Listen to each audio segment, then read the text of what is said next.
मजेदार गांव की कहानी। किसान गोपाल और जादुई बिजाई। हरे भरे खेतों, नीले आसमान और चहकते पंछियों से घिरे एक सुंदर से गांव में रहता था एक मेहनती किसान, गोपाल। गोपाल का चेहरा हमेशा मुस्कुराता रहता था और उसकी टोपी इतनी बड़ी थी कि दूर से ही पहचान में आ जाती थी। उसका एक प्यारा सा बैल था, मोती, जो उससे भी ज्यादा शरारती था। गांव के सारे बच्चे गोपाल को बहुत पसंद करते थे क्योंकि वह कहानियां सुनाता था, हंसाता था और कई बार उन्हें अपने खेतों में आम, मूंगफली और गन्ना भी खिलाया करता था। एक दिन की बात है। गर्मी के मौसम की शुरुआत थी और गांव वाले नई फसल की तैयारी में लगे थे। गोपाल भी अपने खेत में हल चला रहा था। हल चलाते चलाते अचानक मोती बैल हिनहिनाकर रुक गया। अरे मोती, क्या हुआ? गोपाल ने हैरानी से पूछा। मोती ने अपनी थूथन जमीन पर कुछ दिखाते हुए आगे बढ़ाई।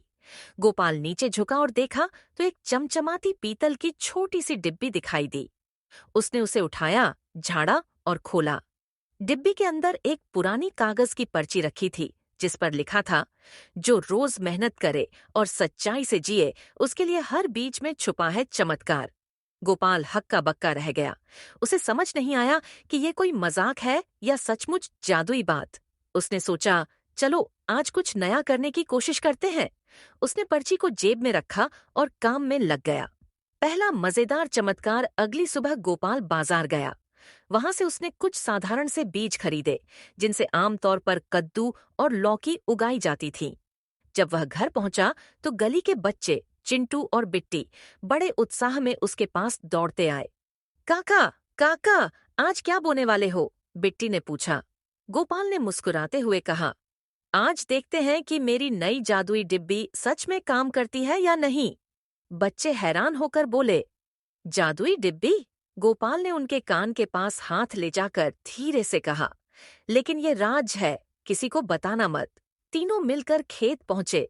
गोपाल ने सावधानी से बीज बोए और बच्चों से कहा, अब हम रोज इनमें पानी डालेंगे, देखभाल करेंगे और सबसे जरूरी, ईमानदारी से मेहनत करेंगे।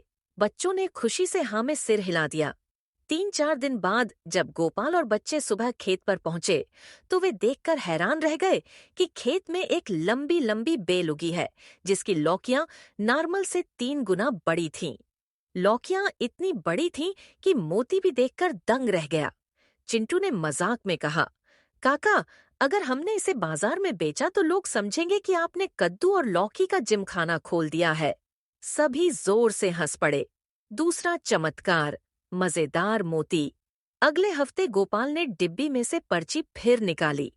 इस बार पर्ची में लिखा था, कभी कभी चमत्कार मेहनत से नहीं, दयालुता से होते हैं। उसी शाम गोपाल ने देखा कि गांव के तालाब के पास एक छोटा बछड़ा घायल पड़ा है।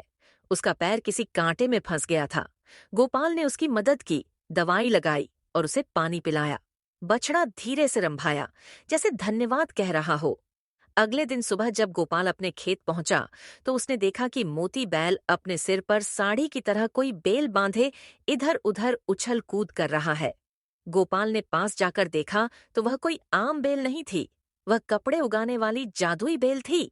उस बेल पर छोटे छोटे रंगीन कपड़ों के टुकड़े लटके हुए थे, जैसे बच्चों की फ्रॉक, रुमाल, टोपी और यहाँ तक कि मोती के लिए लाल रंग की चमकीली नथनी।